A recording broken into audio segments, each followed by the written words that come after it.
त्यांनी सांगितलं, विज्ञान यंत्र संस्कृती ये महान भारती. विज्ञान प्रदर्शनाचा उद्देश पहिल्या दिवशी त्याचबरोबर विज्ञान प्रदर्शन जे आहे हे 3 दिवस चालणारं विज्ञान प्रदर्शन आणि त्याच्याबद्दलची माहिती पहिल्या सुरुवातीच्या प्रास्ताविकामध्ये किंजळेकर साहेब बोललेलेच आहेत.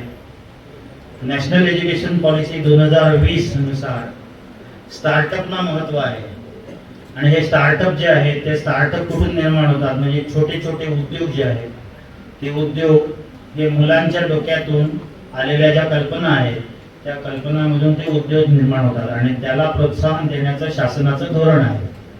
त्या दृष्टिकोनातूनच या विज्ञान प्रदर्शनाचा जो विषय होता तो सुद्धा तोच ठेवलेला होता की समाजासाठी विज्ञान आणि तंत्रज्ञान.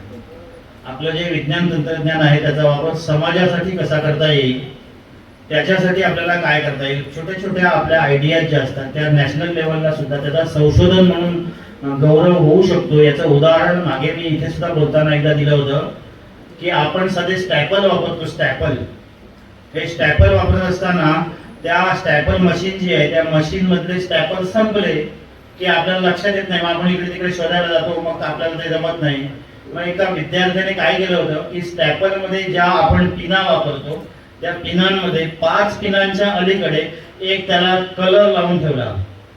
5 पिनांच्या म्हणजे संपण्याच्या अगोदर 5 पिना एक कलर पिन गेली आणि ते स्टॅपल वापरत असताना त्या रंगाची पिन आली की समजायचं आता स्टॅपल संपणार आहे. मग आपण त्या तयारीने याला संपूर्ण देशभर सन्मान मिळाला.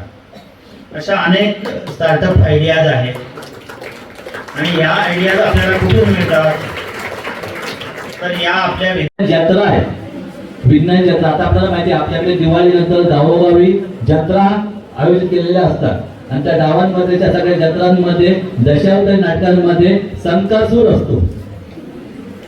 तिथे तो संकासूर असतो. ह्या आपल्या विज्ञान जत्रेमध्ये जे आपले सगळे अभ्यासक विद्यार्थी आहेत त्यांनी ते शंकासूर असले पाहिजेत. हा फक्त एक संदेश या ठिकाणी लक्षात ठेवा. ज्या ठिकाणी या ठिकाणी हे शंका कुतूहल याच्यातूनच विज्ञान निर्माण होतं आणि म्हणून अशा पद्धतीने कुतूहल आपल्या सतत जागृत ठेवा. नंबर येणं न येणं पुढची गोष्ट. ह्या वर्षाचे असलेले विद्यार्थी पुढच्या वर्षी निश्चितच सफल होतील. या ठिकाणी सर्व स्पर्धक विद्यार्थ्यांचे सगळ्यांचे सहभाग घेतला, भरघोस आम्हाला सहभाग मिळाला विज्ञान प्रदर्शनात. त्याबद्दल सगळ्यांचं मनपूर्वक प्रशासनातर्फे मनपूर्वक अभिनंदन.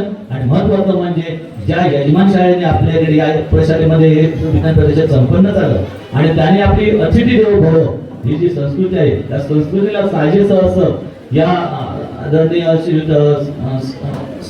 भोरी साहेब, सन्माननीय श्री केसरकर सर, सन्माननीय श्री टाकेरकर सर, सन्माननीय श्री जोशी सर, सर्व सर आणि या संचालक मंडळ सर्व सन्मानाने या संस्थेचे यांनी इतकी आमच्या विद्यार्थ्यांची आमच्या विज्ञानाचं महत्व. आता विज्ञान आपल्या देशाला जवळजवळ 77 वर्ष होऊन गेली आणि आज आम्ही 75व्या वर्षी विज्ञान करत बसलोय. आणि आम्ही हे उसळं आमचं का झालं ते 150 वर्ष इंग्रजांनी आपल्यावर राज्य केलं आणि त्या 150 वर्षात इंग्रजांनी आम्हाला नेस्तानाबूत केलं आणि हे विज्ञान आमचं मागे राहिलं. जगाचं विज्ञान आमच्याकडे गेलं आणि म्हणून विज्ञान ही सर्व शोधांची जननी आहे. विज्ञान ही जननी आहे. जे काय आपल्या देशात घडतोय, जे काय आपण करतोय त्याची जननी कोण असेल त्याची विज्ञान आहे. आणि म्हणून जगभरामध्ये बदल आज आपण जगात अनेक बदल बघतोय. मागाशी भट्टाप्रमाणे चंद्रयान बघतोय. आज आपण जगाच्या अनेक राष्ट्रांना रेल्वे पुरवतोय, रेल्वेची साधनं देतोय करून. आज आपण जगातल्या दुष्काळग्रस्त भागांना अन्न देतोय, धान्य देतोय, कित्येक लोकांना धान्य देतोय. आजकाल आपल्या केंद्र सरकारने सन्माननीय आमच्या पंतप्रधानांनी या ठिकाणी 2080 लाख लोकांना येत्या 5 वर्षापर्यंत धान्य देण्याचं काम केलेलं आहे आणि निश्चित केलेलं आहे. याचा अर्थ असा आहे की आम्ही अन्नधान्याच्या बाबतीत स्वयंपूर्ण आहोत. ही कामगिरी कोणी केली? विज्ञानाने केली.